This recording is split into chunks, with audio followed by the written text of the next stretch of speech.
امر بالمعروف او نهي عن المنکر وزارت د وزارت قانون د اسلامي امارت د زعیم شیخ هبت الله اخونزاده له لوري تر توشیح وروسته په رسمي جریده کې خپور کړ.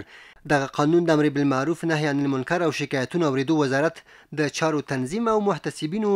د دندو او صلاحیتونو په موخه تدوین شوی دی چې د پلي کېدو مسؤلیت هم د امر بالمعروف او نهي عن المنکر وزارت دی. د دې قانون پر اساس یاد وزارت مکلف دی چې پر معروفاتو امر او له منکراتو منع د اسلامي شریعت او حنفي فقه مطابق ترسره او د خلکو ترمنځ سوله او ورورولي تامین او له قومي او ژبنیو تعصباتو منع کړي.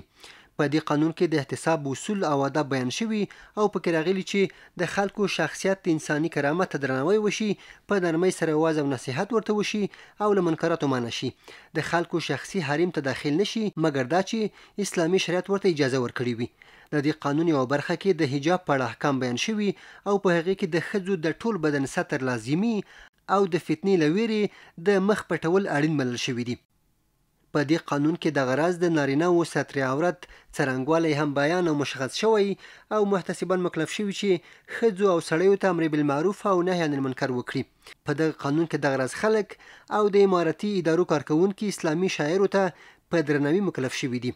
په قانون کې د رسنیو مسؤلین هم د اسلامي شریعت مطابق د مطالبو په نشر، مسلمانانو ته په نه توهین او د داسې مطالبو په نشر مکلف شوي چې روح لرونکي عکسونه پکې نه وي.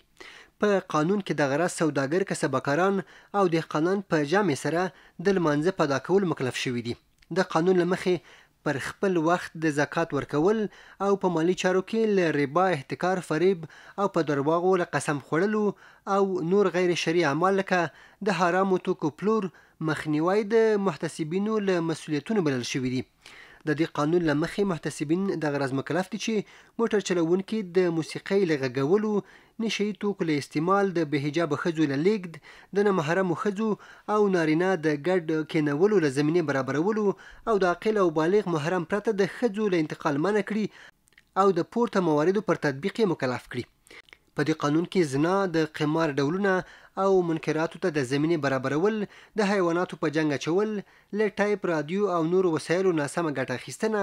او په کمپیوټر او موبایل کې د ژوندیو څیزونو د عکسونو او فلمونو کتل منع اعلان شوي دي. د نشهیي توکو استعمال، ساتل او قاچاق، بې حجابي او د عورت لوڅول، د لمونځ پرېښودل او قضا کول،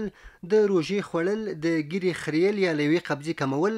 د اسلامي شریعت خلاف د ویښتو کمول، له کفارو سره دوستي او کومک کول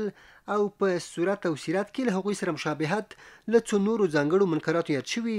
او محتسبان یې پر مخنیوي مکلف شوي دي. د امر بالمعروف په توشیح شوي قانون کې د هغه شخص لپاره چې په علني ډول منکر عمل ترسره کوي، د هغه عمل ته په کتو په څو پړاوونو کې تعزیرات وضع شوي دي، لکه توصیه، د الله جل جلاله له عذاب څخه ډارول، په قهرجنو الفاظو د هغوی ویرول او یا له 1 تر 3 ورځو په عمومي زندان کې زنداني کول پکې شامل دي او یا هم هغه سزا چې د محتسب له نظره مناسبه ګڼل کیږي. د دې قانون له مخې په هغه صورت کې چې شخص پر دې تعزیراتو اصلاح نشي، محکمې ته معرفي کیږي.